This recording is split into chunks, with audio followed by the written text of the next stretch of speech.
Everybody talks about cutting red tape. This question is very specific.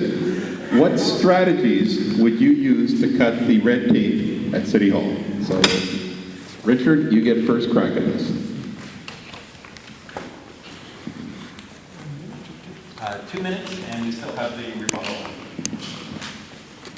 Well, one of the things that I've heard is not only from businessmen, but as well as individuals that were trying to build a home, a single dwelling residence. They said the red tape basically, when they're talking about a lot of the processes that occur along the way to get your building permit, and during the time your house is being built is being repetitious. They talked about, one inspector might not be consulting with the other one, or might not be the same inspector at the time, so things get delayed because of that. The other thing they talked about is the length of time that it takes, for instance, to have a permit from the time you apply to the time it's issued. Now, I'm not sure exactly what the delay is at this time, other than what the citizens have told me. Sometimes the red tape means added costs that are put onto the initial permit, and they're never discussed. Red tape, basically, as far as I understand, is anything, a bylaw or any process along the way, the administrative process that occurs at the time when a project is being built. That's my interpretation of red tape. Everybody has a different interpretation of what the red tape is because we've all been through it at different times.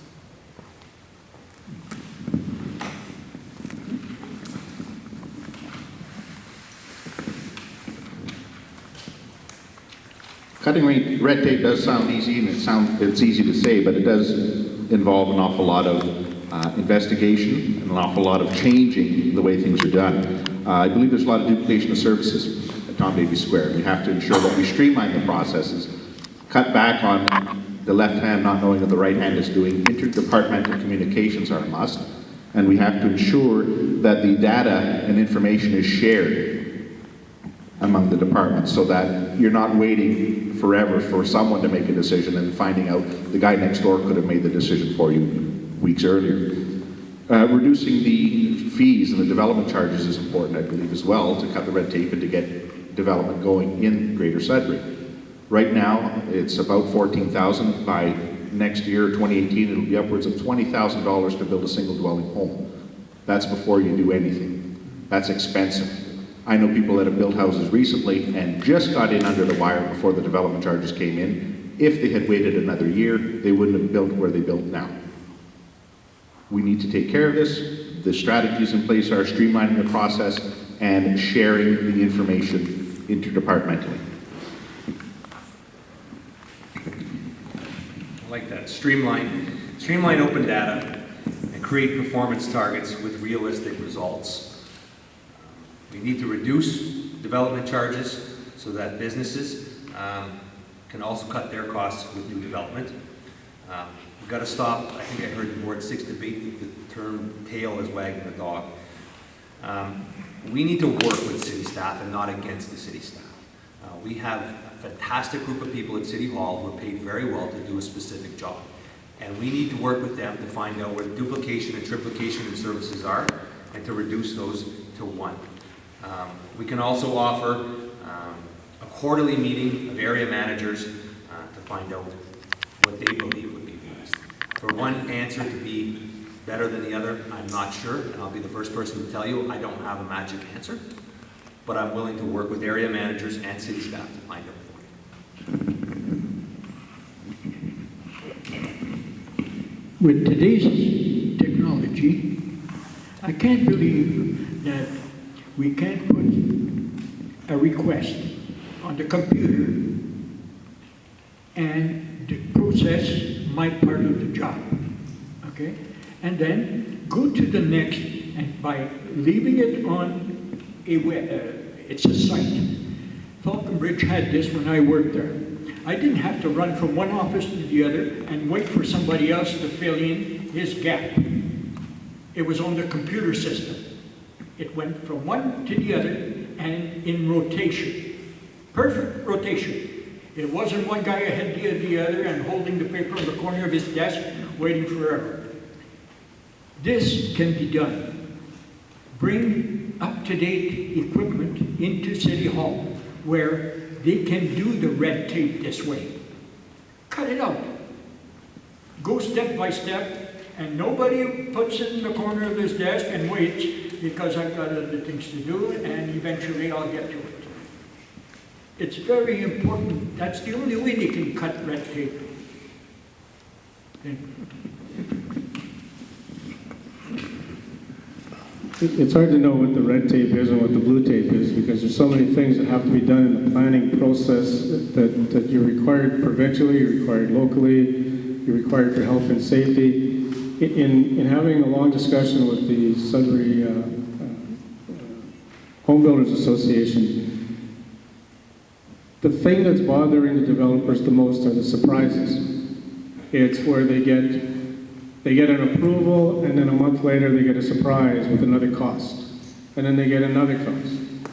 And then they get a planning process problem where they're told they can't have certain things that lawfully they can have, and then they've got to appeal to the OMB. And time is money for contractors. Time is money for some of these construction workers and these developers. And so when you take a look at the initial costs, like I say, we have a development that's ready to go in commercial development in Larcher. $2 million the developer's going to have to put out of his pocket before he puts a shovel in the ground. Too much. And then he's got to build everything. So the person who wants to buy a home, they can only borrow so much. They can only mortgage so much. So when you've got a development charge of $15,000, $14,000 that you have to find on top of your mortgage, it's hard for a lot of people. Now they have to save that much longer, and it takes them longer to get into their homes. So by eliminating the development charge, more people are going to now be able to get into their homes. By eliminating these extra fees and these surprise fees, you're going to have contractors, developers building the commercial units. And by taking your industrial land, allowing people to buy what they need, and allowing them to pay for it over 20 years so they can spread it out, they will get started. We just have to get started. Once we get the ball rolling, the spin-off effect will take effect. We'll get more houses being built, more apartments being built, more commercial development, more retail, more jobs. Everything will just take off, and I think that's what we've got to do.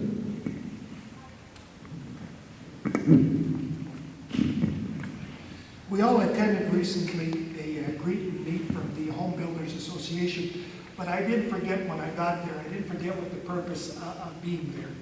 They were there to basically explain to us what they saw the problems were in regards to construction.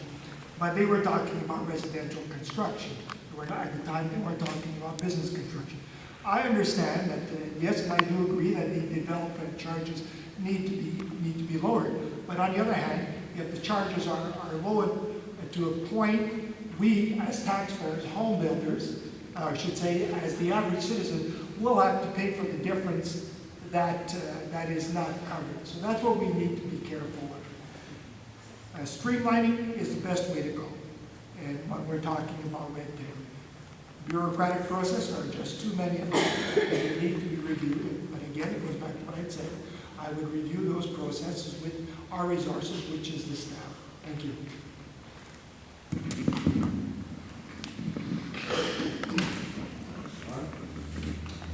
Robert?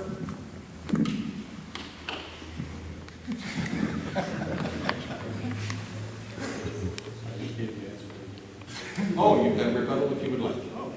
You have 3 passes. 3 passes. Is the red flag up yet? No. The red tape, again, I think red tape to everybody is something that prevents you from doing what you want to do. And so, as I said at the beginning, there's red tape, blue tape. There's certain things that have to be done. There's too much duplication. We have to take a look at this thing of, are we losing $14,000 in development fees, or are we gaining $5,000 in property taxes forever? And I think what's been happening, and this is what the Sudbury District, the Sudbury Home Builders Association was telling us, is we've gone from 500 homes per year down to 2. We're missing 300 homes that could be producing $1.5 million in property taxes. People are having a hard time getting that last bit of money to buy that house. And that's what's really hurting us. So I think we have to take a look at those issues. We're not losing money, we're investing, and we're getting a net gain. Thank you. The term leadership has obviously been mentioned at various points this evening. The question is, how do you define leadership, and how does that definition help my interest as a taxpayer?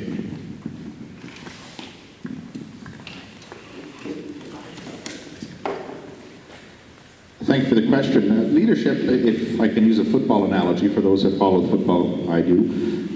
Leadership is like the coach. You're getting everybody that's on the team to work together for a common goal, ideally for a touchdown at the end. And there's going to be lots of obstacles in the way, lots of people trying to stop your progression, a lot of people trying to argue or change you or slant you the other way. And a leader will pull people together to see the common goal. A leader will recognize and hear the people's opposition and then try to either compromise or try to get them to see the bigger picture. That's what a leader does. A leader doesn't stand up and say, I'm right, you're wrong, and beat you into submission. A leader tries to convince you of why it's an important goal, why you need to get there.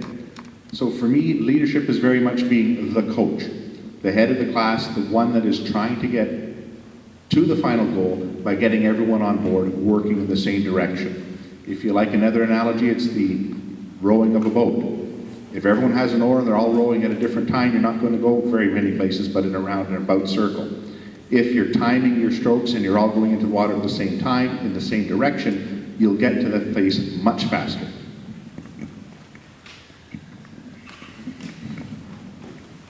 Well, I like football, but I'm not the coach. I think the coach in terms of leadership will be our mayor.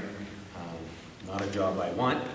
However, I can lead in the ward by working with citizens proactively, not reactively. When I get to city council, if elected, I will work productively with council. So not only will I lead in the ward, but I will follow as a group as city council. Plain and simple, leader in the ward, together as a group in city hall. Leader to me, as part of the council, would be listening to all of you, knowing what you want, what you need, not just what you want, what you need right now, and working my butt off, trying to get it for you, but also within reason. We work this way at home. I end up being a leader in a very small part. Somebody has to lead to be able to succeed. And I would be that voice for you at the table of 12. Thank you. I guess when we're going to talk about leadership, we have to look at the leadership on the ward level and the leadership at council. And on the ward level, it's a matter of getting to know the people in your community, getting to know what their priorities are and what their needs are, and getting to know what the silent majority is all about. We all hear the vocal minority, but it's the silent majority that you've got to get to know, and you only get to know them when you're working with them and you can see, you kind of catch what they're telling you. From there, you've got to represent them. And this is where the difficulty comes in between, are you representing your ward or are you representing the whole city? My viewpoint is, and just like Kent, I was a union president for 9 years, I represent everybody in this ward as almost like clients. So if they're telling me as a group that the majority wants a certain thing, I have an obligation when I go to council to fight for that. A simple example was used earlier tonight about if we have multi-pad arenas, we might have to close one. Well, I can tell you, if it comes down to we have to close Ray Pleward Arena, if I'm the only voice at City Council fighting to keep that arena open. I will be fighting. It may be 12-1 against me. But I will be presenting a case to keep that open because I know the people in my ward want me to fight that way. And so when we go to city council, there are 13 mayors. One of them is voted on by everybody, but there are 12 other mayors.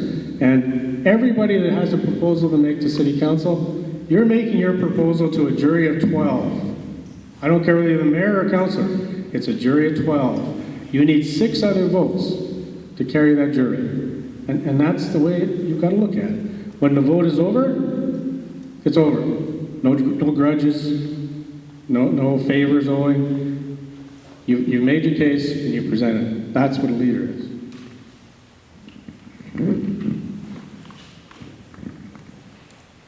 Leadership.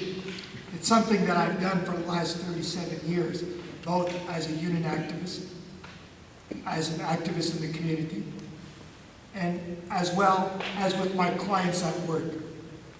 Leadership is someone who can lead you, someone that you put your trust in. When you elect him or her to your council, they will not represent their best interest, but the best interest of the community. That's what I've been doing all these years as a probation officer. That's what I've been doing as a union activist, always putting the better of the local or the better of the community ahead of myself. Those who know me know that's what I've done. You've got good leaders and you've got bad leaders. The good leader is the one that you will put your trust in and you'll get the results that you want. And the results that are best for everybody, not for yourself. A bad leader is someone who gets in there and says, you know what? I think I can get this for myself. And, you know, nobody will know. I'll convince them that it's better for the community. You know, leadership is someone who's a team player. Someone who can make compromises, but not compromises to the point where they give everything away, but compromises to the point where it'll be to everybody's benefit, to everybody's gain. And I'm not going to forget that I get elected in Ward 5. I understand that. But I'm there to represent the city of Greater Sudbury and keeping in mind the interest of the citizens of Ward 5. Rebuttal, Ken?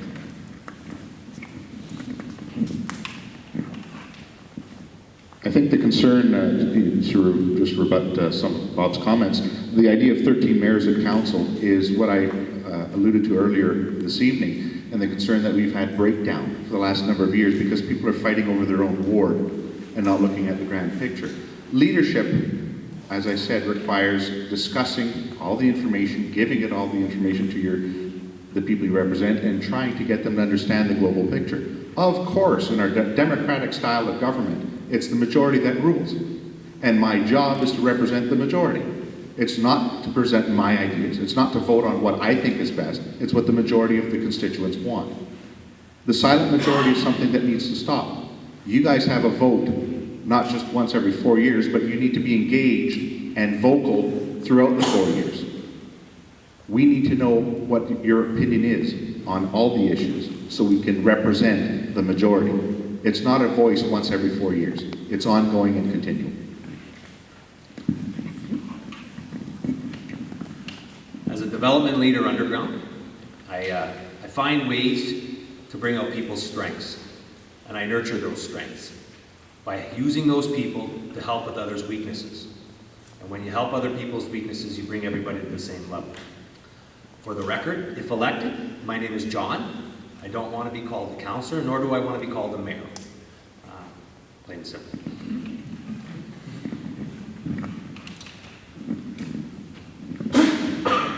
It was part of my job throughout the 30 years to lead a group so that the mine would be successful, the mine would be safe. I listened to the people underground as to what they knew about mining, plus what I had learned in college. I was not an engineer. I used common sense from the workers. I brought that up to my office, my desk, and proceeded on how to operate in the mine. I plan to do exactly the same thing with your voices. I'll be the guy up